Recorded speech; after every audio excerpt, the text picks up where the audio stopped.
जो पुलिसों को चुनाव कराना है अपने कैंप से बाहर निकलते हैं और पूरे शहर में गोलियां चलाते हैं, एक दहशत का माहौल बनाते हैं ताकि हम आदिवासी लोग इनके बंदूक के सामने डर के वोट देने के लिए ना निकल पाए। तो सरकारी एजेंसियों के माध्यम से इस चुनाव में जीत दर्ज करना चाहते हैं। ये नालायक लोग क्या बात करेगा रोटी बेटी और माटी के बारे में, जिनको ना रोटी से मतलब, ना बेटी से मतलब, ना माटी से मतलब है। आज ये क्या बात करेंगे बेटी के बारे में? इनके राज्यों में तो सामूहिक बलात्कार करते हैं, उन लोग को सजा हो जाता है और जेल से छुड़ा करके वोट मांगने के लिए भेजता है। कि मणिपुर में आदिवासी महिलाओं के साथ तुम क्या करवा रहे हो? आज तक प्रधानमंत्री, गृह मंत्री वहां तक मुंह उठा करके क्यों नहीं जाके देखा? और इनका नजर यहाँ के जल जंगल जमीन पर है और ये नजर हम आदिवासियों को उजाड़ने का है।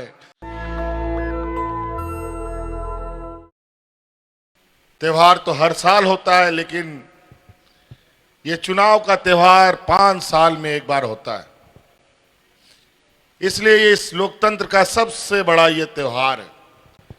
हर मजहब, हर जाति धर्म के लिए ये एक ऐसा त्योहार है जो इस त्योहार में शामिल नहीं होगा वो व्यक्ति अपने हक अधिकार से छूट जाता है। क्योंकि एक ही वोट में नौजवान वोट करने वाला अपना भविष्य देखता है, बूढ़ा बुजुर्ग अपने बुढ़ापे का लाठी देखता है, महिलाएं अपनी सशक्तिकरण की बात सोचती है, छात्र छात्राएं हमारे अपनी शिक्षा के बारे में, शिक्षक अपने स्कूल के बारे में, व्यापारी अपने व्यापार के बारे में, किसान अपने खेती बाड़ी के बारे में। इसी वोट के माध्यम से अपना अधिकार कैसे उसे मिले, इसी वोट के माध्यम से उसको मिलता है। क्योंकि इस चुनाव के माध्यम से आपके मतों से, आपके वोट से आपके मनपसंद लोग कुर्सी में बैठते हैं और कुर्सी से हट भी जाते हैं। अभी वर्तमान सरकार आपके ही आशीर्वाद से, आपके वोट के आधार पर आज मूलवासी आदिवासियों की सरकार बनी है और इसका मुखिया के रूप में आज मैं बैठा हूं। वैसे तो 5 साल का कार्यकाल होता है हमारा, लेकिन ना जाने चुनाव आयोग को क्या समझ आया कि 1-1.5 महीना पहले ही हमारा चुनाव करा दिया। इस राज्य में चुनाव का घंटी बजा दिया। राज अलग होने के बाद कभी नहीं हुआ था ऐसा। डबल इंजन की सरकार, भाजपा की सरकार में कभी समय से पहले चुनाव नहीं हुआ, लेकिन इस बार समय से पहले चुनाव हो रहा है। हां, यह बात जरूर है कि चुनाव आयोग को अधिकार है कि 6 महीना पहले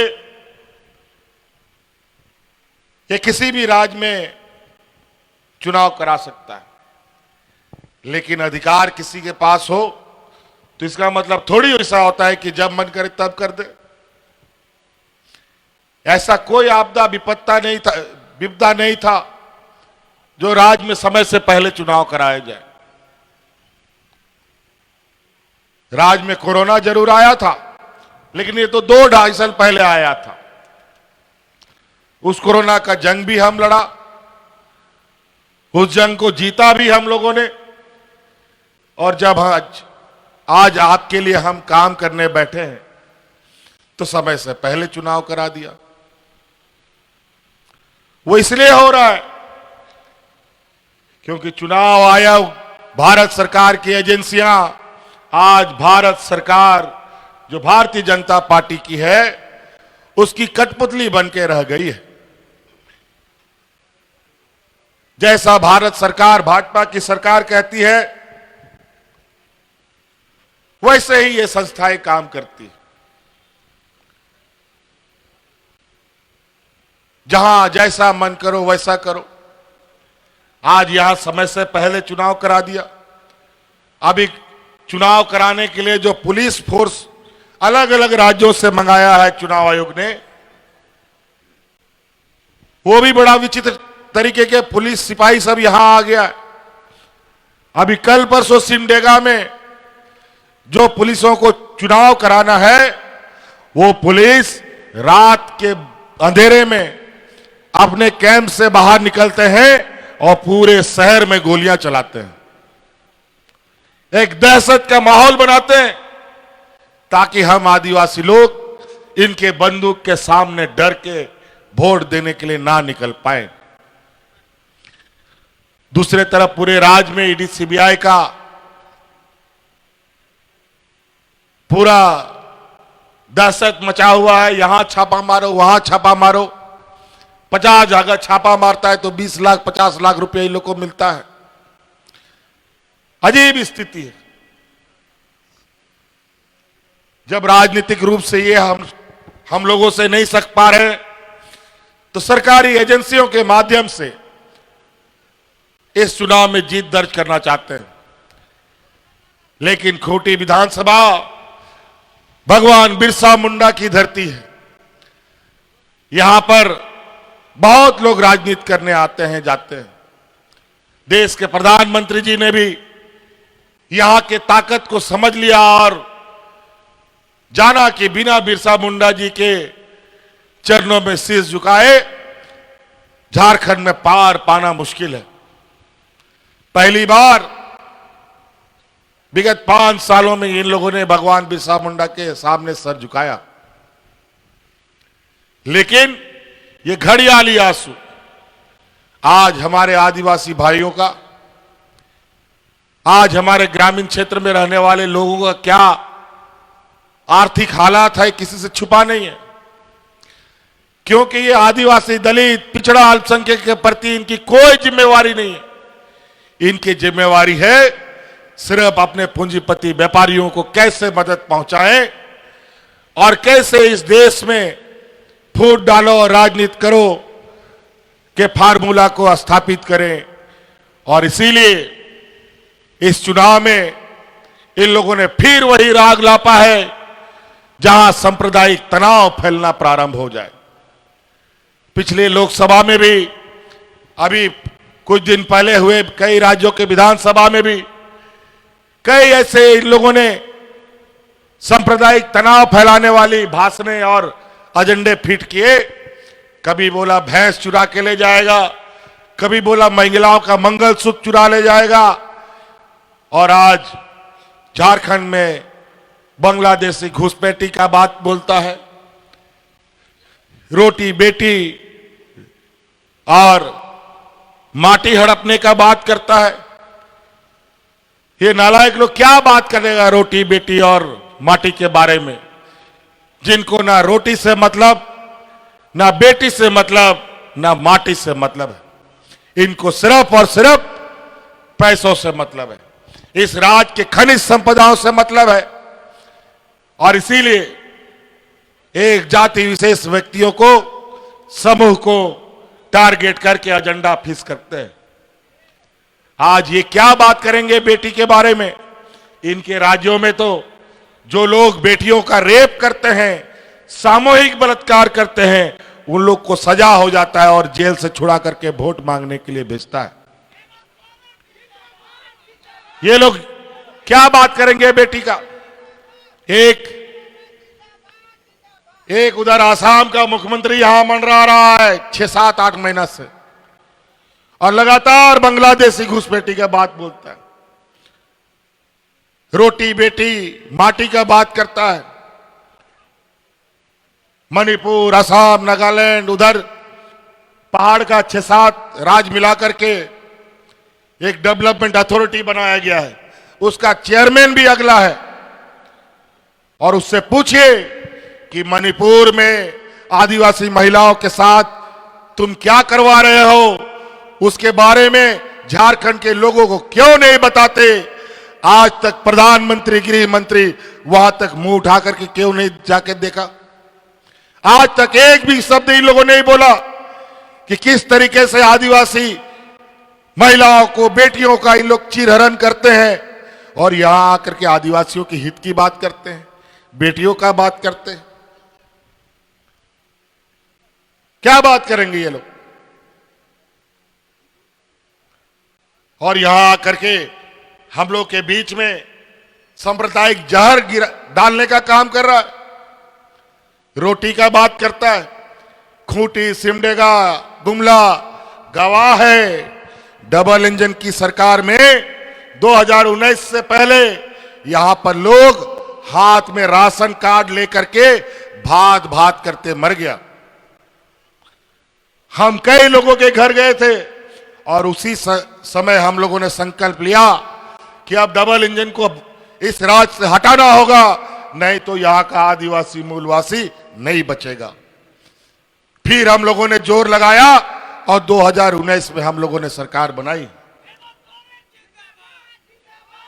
और आज देखिए ये लोग 2019 से पहले कितना मॉब लिंचिंग हुआ, कभी बच्चा चोरी के नाम पर, कभी गाय चोरी के नाम पर, लेकिन कहीं कोई अता पता नहीं कि ये घटना कौन करता है।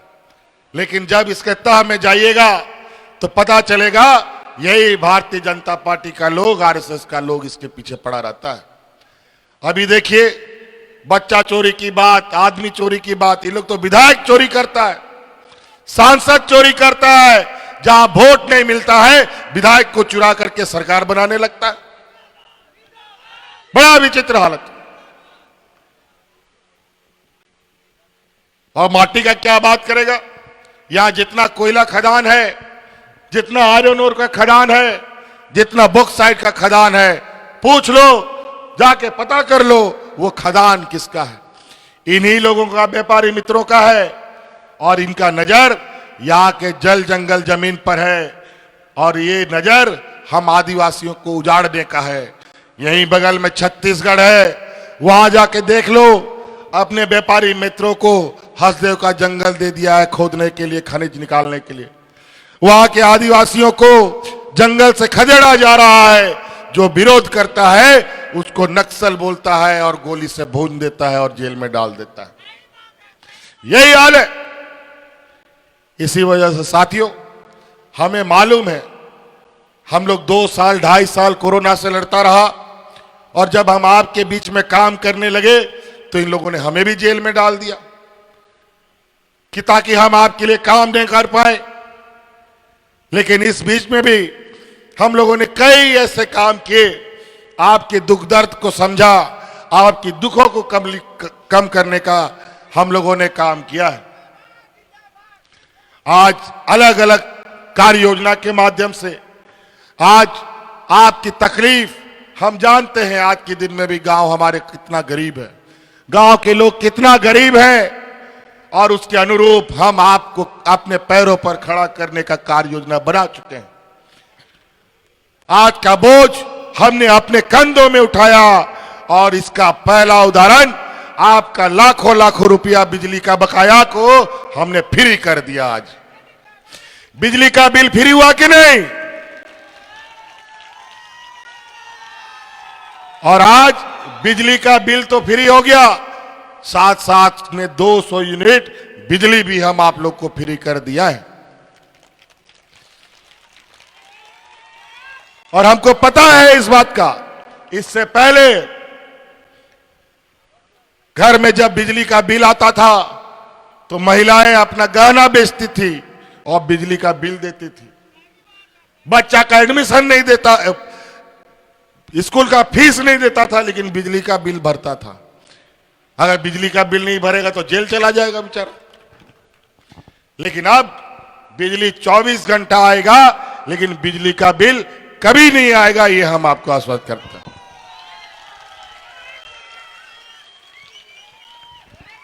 इस राज्य में हमारी महिलाएं बहुत मजबूत हैं। इस कोरोना का लड़ाई में हमको तो कई महत्वपूर्ण कई कीमत चुकानी पड़ी। आज इस कोरोना की लड़ाई में हमारे दो मंत्री कोरोना के साथ इस धरती से ऊपर चले गए। हाजी हुसैन अंसारी साहब, भाई जगन्नाथ महतो इस राज्य की सेवा करते करते बेचारे कोरोना के जंग में वो हार गए। तब जाकर के ये राज्य की जनता बची और इस लड़ाई में हमारे साथ महिलाओं ने बड़ी मदद हमको की। गरीब राज है, मजदूर राज है। अगर यहां का कई ऐसा मजदूर है कि रोज उसको काम नहीं मिलेगा तो उसका चूल्हा भी नहीं जलता। उस समय हमारी महिलाएं गांव गांव में दाल भात की योजना चला करके गरीबों को मुफ्त खाना खिलाने का काम करती थी। और उसी समय हमने संकल्प लिया कि इस राज्य की महिलाओं को प्राथमिकता के आधार पर उनको पैरों पर खड़ा करेंगे। और इस कड़ी में हमने मुख्यमंत्री मैया सम्मान योजना चालू किया। 18 साल से 50 साल तक की महिलाओं को हम लोगों ने उनके खाते में 1,000 रुपया देना प्रारंभ किया है। हम जानना चाहते हैं आपके खाते में पैसा जा रहा है कि नहीं जा रहा है।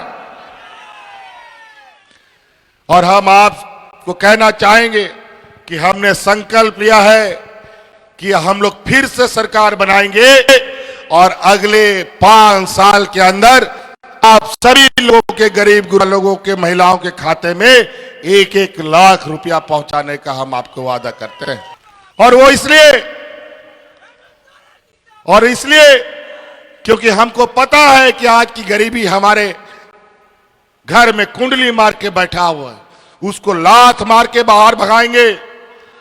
आप लोग आज के दिन में भी छोटी छोटी जरूरतों के लिए महाजनों से उधार लेते हैं।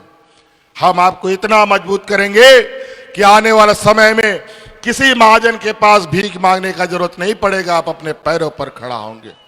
नेशनल दस्तक की आपसे गुजारिश है कि अगर इसको बचाना चाहते हैं तो नेशनल दस्तक को सब्सक्राइब करने के लिए रेड कलर के सब्सक्राइब बटन को दबाएं, फिर बेल आइकन की घंटी दबाएं। नेशनल दस्तक को बचाने के लिए बहुत जरूरी है कि हर खबर को शेयर करें, लाइक करें, कमेंट जरूर करें।